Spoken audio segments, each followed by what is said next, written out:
The end of the Memphis Grizzlies season and the oncoming offseason almost feels like going through the 3 stages of grief. I know there's more stages of grief, but there's 3 segments on Locked On Grizzlies. We are going to work through the 3 stages of Memphis Grizzlies grief on this edition of Locked On Grizzlies, this Wednesday episode, where we're going to take a look at potentially figuring out just how we're supposed to feel about Memphis and their Grizzlies moving forward. Let's lock in.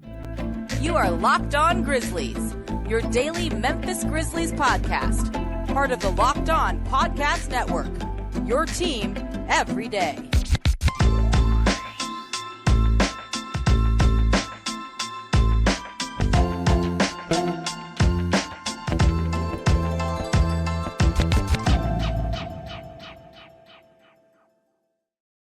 It is a Wednesday edition of Locked On Grizzlies. We are so grateful that you are joining us wherever you're listening, however you're checking out the podcast on YouTube, wherever you get your podcasts each and every day. As proud members of the Locked On Podcast Network, we are Locked On Grizzlies. I am Joe Mullinax, one of your hosts, joined by my co-host, Damichael Cole of the Commercial Appeal there in Memphis, Tennessee. You're rubbing your hands together like you got me in trouble yesterday, Damichael. I'm just going to throw that out there. I'm not going to fully put you on blast. This is how it goes. This is how it goes, Joe. If we're the kids at school, I'm the one who makes the mess, and then you come join in, and then you make it a little bit messier, and then you get in trouble, and I'm the one who goes back to my seat and sit down, and I'm like, man, should I go over there and help him and say it was my fault too? No. Or should I just continue to be the good kid over here and let Joe make the mess worse? But Joe, I mean, you thrive in it. You thrive in being the messy guy. I mean, I did kind of say that Jaylen Brown might be better than John Morant. And you knew that. I don't think I pissed the people off as much when I said that you have to entertain the idea of the Jaylen Brown thing. Yeah, because you have a different vibe. You have a different vibe. That was all me, everyone. Everybody thinks that I am the one who came up with the idea, which is fine because in reality, given our history, maybe I was, but it's a fair assumption. We're a partnership here on Locked On Grizzlies, so I'll happily take the proverbial shots across the bow for our Jaylen Brown episode. Just everybody should know that it's not always my fault, and it's not always Joe's fault. I'll leave it at that. This episode of Locked On Grizzlies is brought to you by Bird Dogs. Go to birddogs.com/LockedOnNBA, and when you enter the promo code LockedOnNBA, they will throw in a free custom Bird Dogs Yeti style tumbler with every order. We're not going to talk about Jaylen Brown anymore on this episode because I'm tired of getting yelled at. I do think that we need to work through some stages of grief here, Damichael, because I read a great piece by an old friend of mine, Matt Hardlicka. He has a Patreon page that I've subscribed to for a while. One of the better Grizzlies writers out there, in my opinion.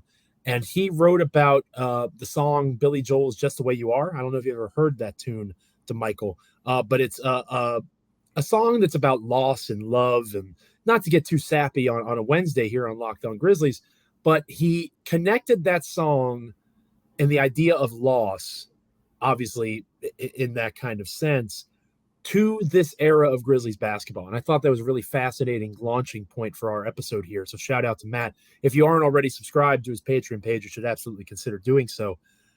He compared it to the end of the Grizzlies era and the idea of the fun.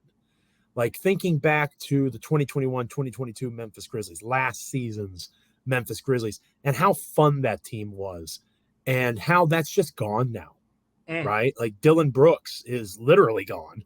The issues that John Morant has dealt with, all of that is just completely removed, it feels like. Yeah. And there is a sense of mourning, not just necessarily that the fun is gone in that way, but that the fun is gone in terms of, regardless of a John Morant suspension, regardless of who they replace Dillon Brooks with in free agency, the draft, via trade, like we've talked about, regardless of how they do it, this is time to win a championship.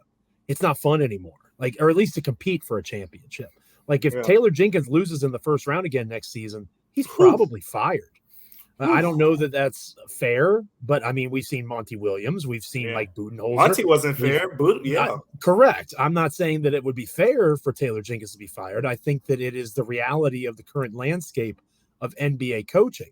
So however hot Taylor Jenkins' seat is, given all the context of injuries and all those things, the reality is that's not a crazy statement to say, given how things are currently playing out for NBA head coaches. The time to compete is now. So how do you feel? And again, you cover the team as the beat writer. It's a little bit different for you. I can be a little more free flowing in my emotion. After reading that from Matt, I really did kind of realize that in a way we are mourning the end of that, because it's never more fun than when your team is on the way up and when your team is good and they're not expected to win at all, but they're also better, like what the Sacramento Kings are currently. That's a blast. That is a sweet spot of fandom that the Grizzlies did enjoy, and now it's just gone. And there is kind of a mourning process, at least for me. You know, Joe, I remember the first time I ironed my clothes. I remember when my mom, was ironing it, and I kept saying, "Let me do it. Let me do it." Nice. And I finally got to iron my clothes, and it was fun. But guess what? Now I wake up like, do I really want to iron this? You just got to throw them things in the dryer, man, with the wet sock. That gets the wrinkles out. Yeah, all that. Now, same thing with washing dishes.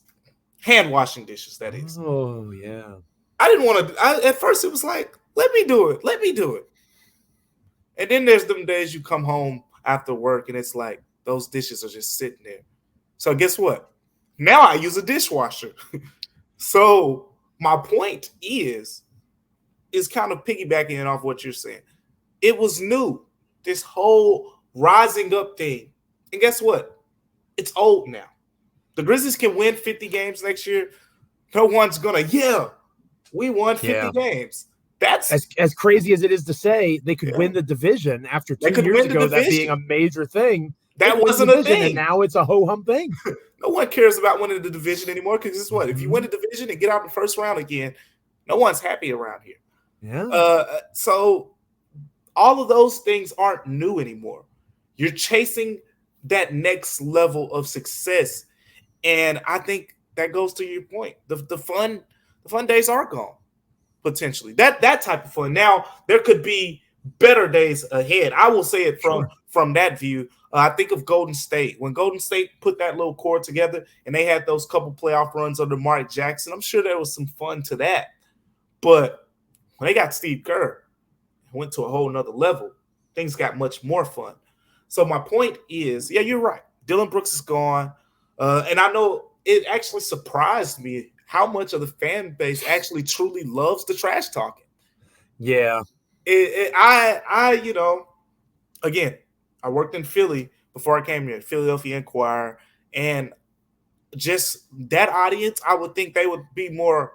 I mean, you're an East Coast guy. I think just in general, a lot of East Coast people will say, shut up, prove it.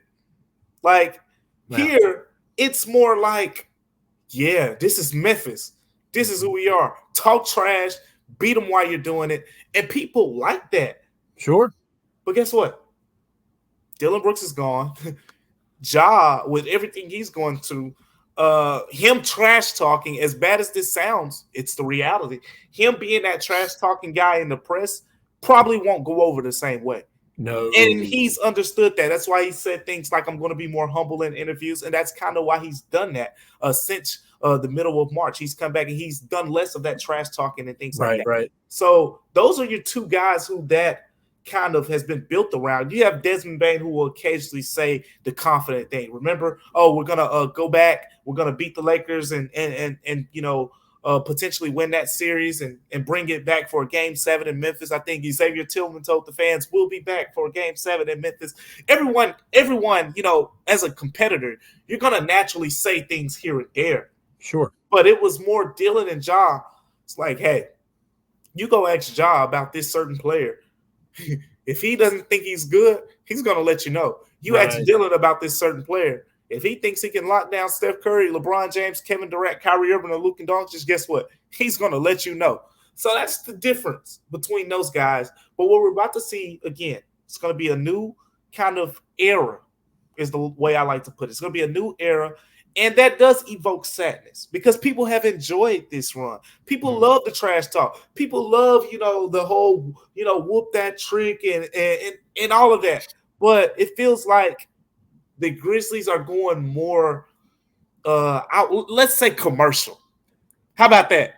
Ooh. They're going more commercial. They're on TV more now. They got to put their suits and ties on and things like that. It's less of the Nike text and things like that. It's just more from a figurative, perspective. Sure. But that's what it feels like to me. It's time to grow up. A lot of people have said that. And it is kind of like a coming of age thing. It's graduation season from colleges and high schools. And I feel like the Grizzlies have kind of graduated from regular season success. Now it's time to prove it in the postseason. And you hope that maturity kind of comes along with the departure of Dillon Brooks, who is probably not going to change, right? Dillon Brooks is who he is, and that just doesn't fit what they see the Grizzlies being moving forward. Now, does Ja Morant fit that view? That might be another topic for another podcast, but I do think that Ja Morant is an all-world talent. Desmond Bane, Jaren Jackson Jr., those are all-star caliber players. No offense to Dillon Brooks, he's an easy guy to say, you're, not mature enough for us. See you later. Because he doesn't have that same level of skill set. So whether it's saying goodbye to Dillon Brooks, whether it's the audacity of Ja Morant, perhaps finding a final resting place, it is kind of sad to see the end of the fun that was this first stage of the Ja Morant era. But I'm not just sad, Damichael. Again, we're working through our 3 stages of Grizzlies grief. I'm angry. I'm not happy. I'm not happy. And I promise not to yell as much as I have in the past, because remember, I don't want to, make anyone in my family upset.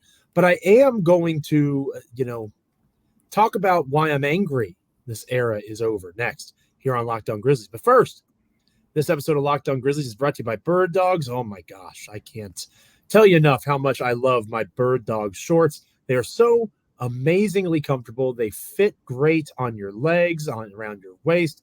They're stretchy. They're comfy, and they are versatile. You can wear one pair of shorts or pants on the golf course, to a meeting, on a date, hanging out with friends. Again, it is just a blast to wear these shorts. I went to a restaurant in Richmond, Virginia this past weekend called the Lily Pad, Damichael, and it is a place right by the James River. It's right on the water. It's beautiful. And you know what pair of shorts I wore to make sure that I fit in that type of environment? I wore my Bird Dogs. They are fantastically comfortable, looking good, feeling good, eating and dining and living the life good. That is the goal of Bird Dogs. Go to birddogs.com/LockedOnNBA, and when you enter the promo code LockedOnNBA, they will throw in a free custom Bird Dog Yeti-style tumbler with every order. Again, that is birddogs.com/LockedOnNBA. Put in the code LockedOnNBA, and you will get a free Yeti-style tumbler. We are talking anger in our stages of grief next here on Locked On Grizzlies. Welcome back to Locked On Grizzlies. I am Joe Mullinax, joined by Damichael Cole of the Commercial Appeal. They're in Memphis, Tennessee. I, of course, of Bluff City Media. Between Damichael and I, you're coming to the right place if you're making Locked On Grizzlies one of your 100%. Everyday stops, talking Grizzlies basketball. And we talked about sadness, and I thought that we had a really good conversation, Damichael. I thought it was thoughtful and insightful. Not to pat ourselves on the back, but shout out to Matt Hardlicka for kind of inspiring this episode of the show. But as I progress here, I got to be honest, I'm starting to feel a little bit more mad about the current state of things. I'm angry that Ja Morant has done this to the Grizzlies franchise, because when you break it down, it's really selfish, right? It's selfish behavior on his part in terms of how he is interacting, impacting his family, impacting his business relationships, impacting the franchise. There's lots of layers to it. I'm angry that Dillon Brooks wasn't able to be what I thought he was. The trash talking, sharply dressed or eccentrically dressed. He looked like the second coming of Dennis Rodman at times when you combined the way that he played with the way that he interacted. And then he called LeBron James old and got waxed by the Lakers after that, not just offensively where he struggled all season, but he couldn't defend LeBron either. And he stopped talking all of a sudden. He was silenced by the Lakers. The Dillon Brooks that I believed in wouldn't have done that. He would have still talked. He still would have said, taken accountability, still would have gotten back up and said something else the next time around. And Dillon just kind of walked away from that. So this ending of this era, I'm sad that it's over, but I'm also mad that it's over because it feels like it didn't have to be over. There's a lot of self-inflicted wounds, to use the phrasing from Zach Kleiman, that seem to have done in this run of Grizzlies basketball. And you can make an argument that Dillon's offense was rough and he was probably gone anyway. He didn't accept the extension. I think you and others have reported that to start the season or at the start of the year. And maybe the writing was on the wall because of the style of play that he wanted to do and how it didn't mesh with how the Grizzlies perceived him. I know you reported that. But still, it feels like, especially with this particular season, between John and Dillon in particular, there are things that could have been avoided that led to their demise. And that has me feeling pretty angry. Joe, you know what I think about when I think of you being angry? It's I'm trying to think of the name of the movie with the emotions. It was Inside Out. Inside Out. Inside Out. You familiar? Yes. Have you watched it with the kids yet? I have 3 children under the age of 8. I'm very familiar with all of the Disney lexicon. I was wondering if you watched it with the kids yet, but you know the red one who, like, when he gets angry, that's his name, Anger. Yeah, he cranks up and he's like, that's what I goes out. Yeah, that's what I think of when I think of you angry. But your fire didn't come out this time. Yeah, because I don't want my family to be mad at me. Yeah. So shout out to Joe for kind of hanging in there through shout that out process. To the Mullinax clan. The Mullinax clan. Shout out to the Mullinax clan. Now, speaking of anger, like, I want to riff off of what you said there a little bit. Of course, there's the Ja, there's the Dillon, but you talked about the things that you can control that kind of make you angry. I want to go on to the things that pretty much you can't control, things that happen, and we chalk them up as excuses and as part of the game. But I feel like you're verified. You have reason to be angry that these things happen. Right. It's okay to be angry about Steven Adams being injured, Brandon Clark being injured, and, Luke Kennard, after it looked like in Game 5 you might have found something going down for Game 6. It's okay to be angry about those things because guess what? They were factors. Sure. And not only were they factors, it's one of those things that now it puts you in a position. I mean, we all know the Grizzlies should make upgrades, but if you're in the front office, you don't have a definitive answer of how much you need to upgrade because of those injuries.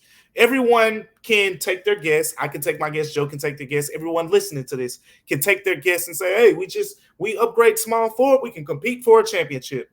But maybe it's deeper than that.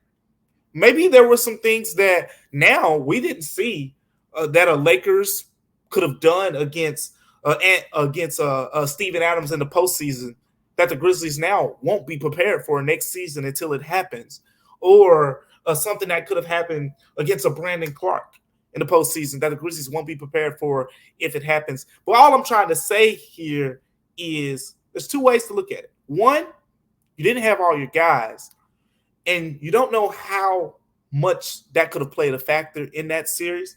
We saw this was the first series, I think, that the Lakers front court lost, and it was the difference. Now, if you get Steven Adams and Brandon Clark back and you pretty much don't have Santi or X, or one of those guys is probably out of the rotation, probably X, and it completely shifts, the dynamic there, but we don't know what it looks like. But the point here is now going into the offseason, we're all focused on this whole small forward upgrade. We don't know how much else needs to be upgraded because if you want to focus on the regular season, I've said it time and time again. If you go back only a week before Steven Adams was hurt, the Denver Nuggets and the Memphis Grizzlies were tied. I think the records were something like 34-13, somewhere around there, 30-13, whatever it was, they were tied. Yeah, I think that's right. For the number 1 seed in the Western Conference before that 5-game road trip when things went haywire for the Grizzlies. They were right there. Steven Adams gets hurt.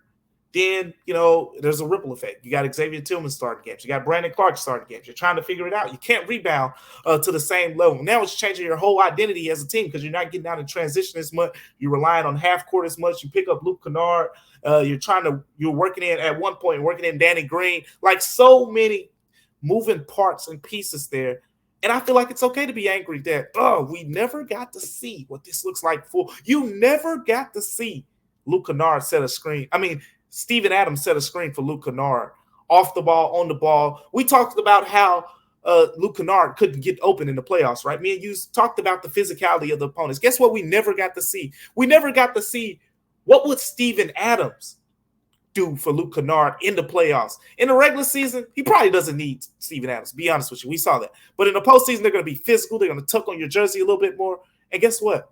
We didn't get to see if Steven Adams could be that difference maker in helping Luke Kennard get more space and create those shots, or quite frankly, if that wouldn't matter. So I think it's okay to be angry about that because now there's a little more cloudiness, in my opinion, on how much does this team need to reach that championship level. We all can talk about the small forward position, but what else? We really don't know.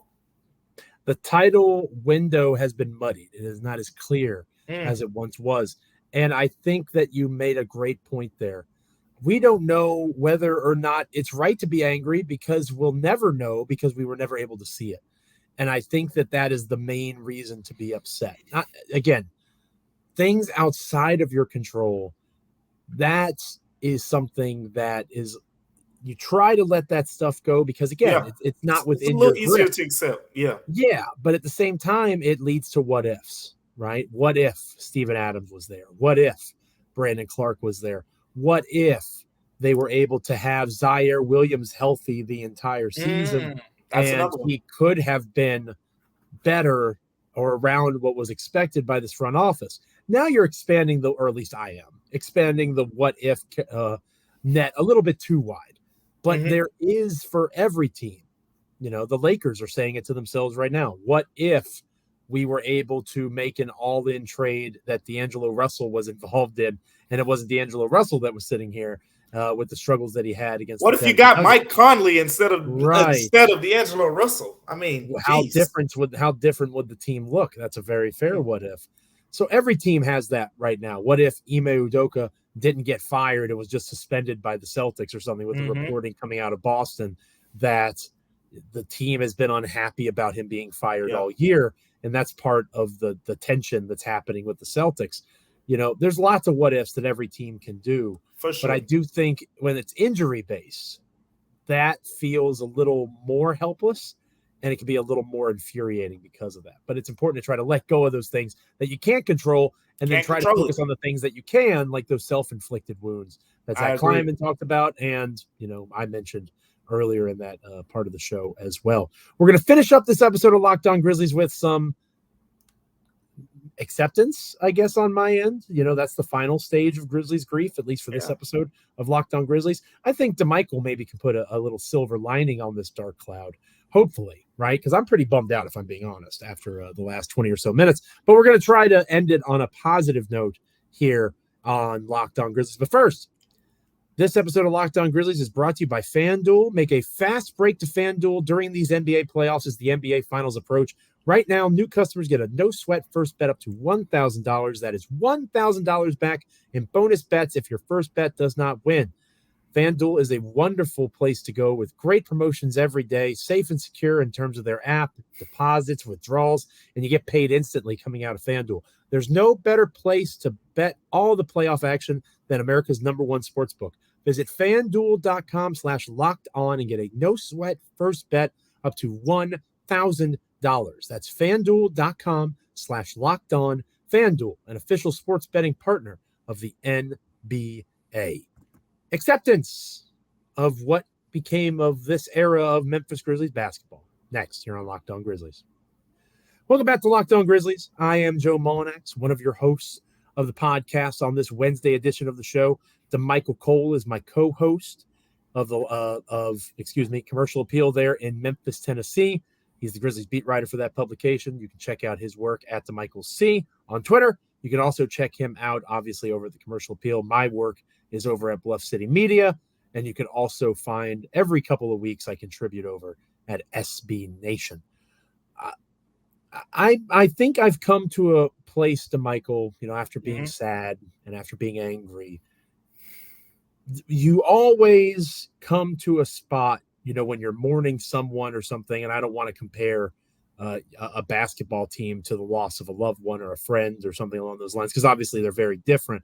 But I'm trying to very different, yeah. True. Whenever you lose something, right, especially something that you care about, you come to a place where, okay, what's next, right? You take the next step. We mentioned Inside Out earlier. I'm going to reference Frozen 2. There's a song at the end of Frozen 2 that Kristen Bell performs called The Next Right Thing. It's performed by Anna. And Anna thinks that she's lost everybody that she loves, her fiance, her sister, Olaf the snowman, which is, if you ever want to cry over a snowman dying, by all means, watch Frozen 2. Not that I'm speaking from experience. But, one of the prevailing themes of that song, and she's talked about how there's mental health involved and that sort of thing. Sometimes you just got to pick yourself up and do the next right thing, right? When you don't know anything else to do, what's the next step? What's the next part? The next thing is the next thing. The first thing is the most important. How do you get to that place? And I think for me, I have reached acceptance of the current state of the Grizzlies by accepting that Ja Morant is who he is. I don't know if that means he's a bad person, if he's a good person, if he is immature, if he is never going to change, if he is going to try to seek out active ways of improving himself. But I've accepted that Ja Morant's going to be suspended. I've accepted that the Ja Morant that I believed in, that I supported when he was initially suspended, doesn't exist.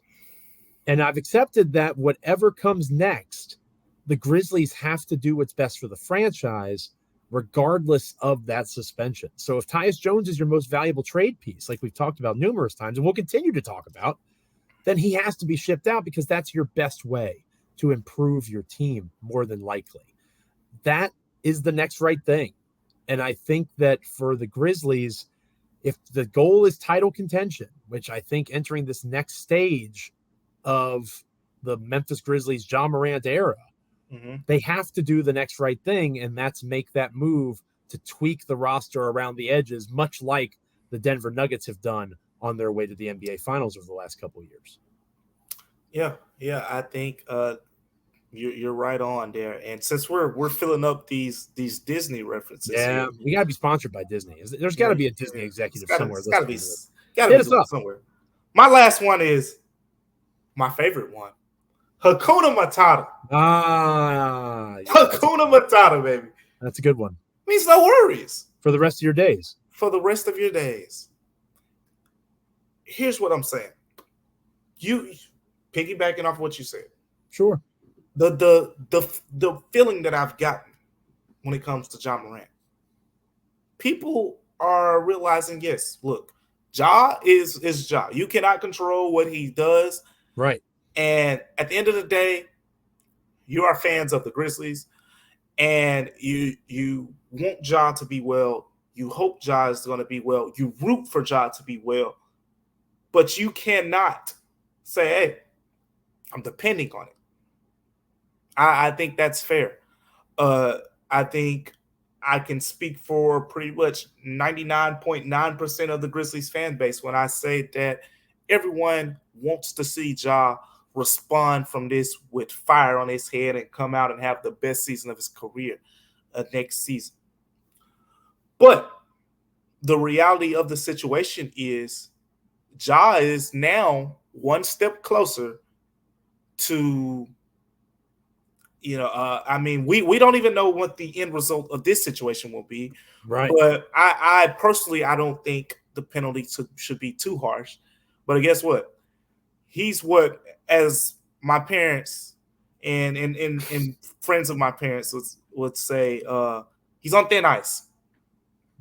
And that ice has gotten real thin. So guess what? Now, when he's walking around, he's going to be walking on eggshells. Mm-hmm.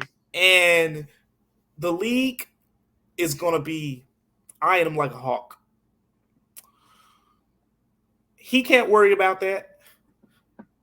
Grizzlies fans can't worry about that.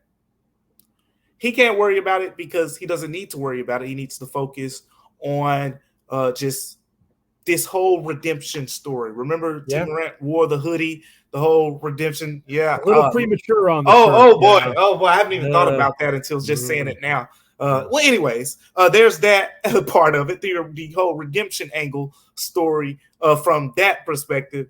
But as a fan base, there's two ways to look at this. I think the Grizzlies have put themselves in a good position to contend. I wrote a story a couple days ago about the salary cap situation, right? Right. Mm-hmm. And here's the thing about that. Ja Morant, as some of you probably have read the story where I said the Grizzlies kind of stand to gain salary cap space based on a potential suspension. That is nice. And if the suspension is more than 20 games, Ja Morant will lose 1/10 of his salary, which usually equates to about 0.9% of his overall $33.5 million base salary for next season. And what that will come out as is, I think I did the estimate over about 30 games. Say he was suspended for 30 games, potentially. Just throwing that number out there. This is not no inside information. Exactly on that. If he was suspended 30 games, that would equate to around roughly $9 million in lost money. And then there's this in the collective bargaining agreement where 50% of his lost salary goes into additional cap space gain. So the Grizzlies could benefit from that in terms of $4.5 million in salary cap space. And most of you say, okay, yeah, how does that matter? Well, I talked to a lot of people when I wrote this story, and as it turns out, I spoke to a former Grizzlies front office exec during the grit and grind era, and he gave me an example. Joe, this will take you back. Many of you may remember when Nick Kalathis got a 20-game suspension. Yeah. Don't you remember those days, Joe? I do remember those Nick Kalathis days. And here's the thing about it. When he got that 20-game suspension, from what the front office told me, he couldn't remember the exact name of the player, but that allowed the Grizzlies to get a prominent role player for that next season's team. I think we were just trying to ruffle out who the name was. I think he threw out like maybe Damichael Green, and he said another name, but James Ennis? Whatever. I mean, we didn't mention James Ennis, but that could have been one of the guys. But basically, I'm intrigued now.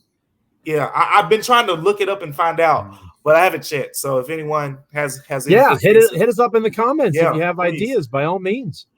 But the point there is that decision was made, Joe, by the fact that 20-game suspension gave them enough salary cap space to just avoid the luxury tax line. And they were able to get that one more player. Whereas if that 20-game suspension doesn't happen, they don't go out and sign that player, and that spot isn't filled.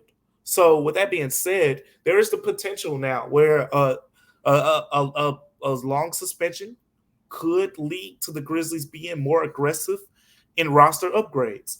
So that is a silver lining in this. At the end of the day, you want Ja to be there as many games as possible. As I wrote in the story, look, that's a silver lining. And the thing about silver linings is you're trying to make the best out of something that's sure.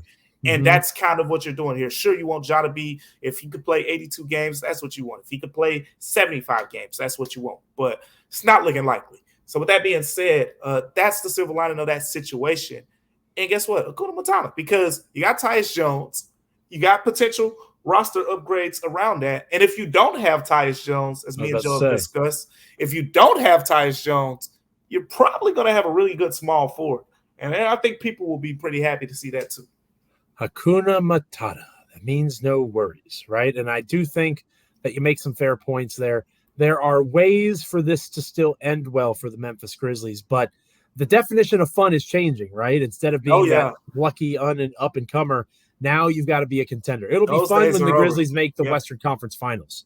Like that's the new fun now. That is the new fun. Just going out there and dunking on people, and that's no longer enough. I think the Grizzlies understand that, and I anticipate a pretty busy offseason, or at least a major offseason, because of that new world that they're going in to. See that?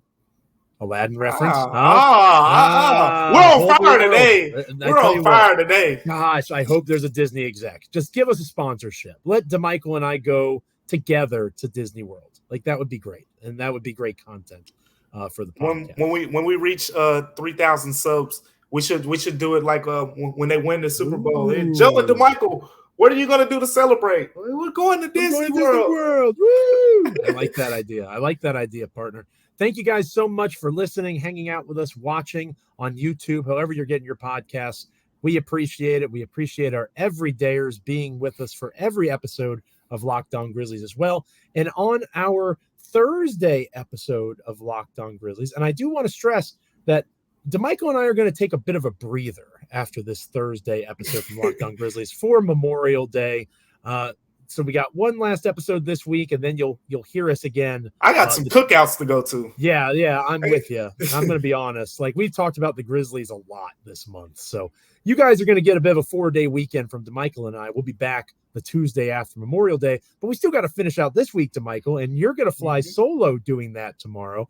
I'm not going to blow your potential big thing you'll be talking about, but I do think it could be a fun way to end the week for all of our listeners. Yeah, very much could be. We'll see. But I have a couple things in mind, so looking forward to it, and we may get some player perspective on some things here. Ooh, I like that. That's a good sell for the next episode. So you'll see Damichael tomorrow. You will not see me. The next time you'll see me is the Tuesday after Memorial Day. I want to say thank you for getting us over 2,000 subscribers one more time.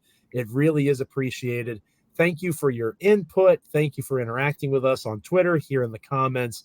We're continuing to build Locked On Grizzlies, and you guys are a major piece of that, the major piece of that. So for Damichael, I say thank you.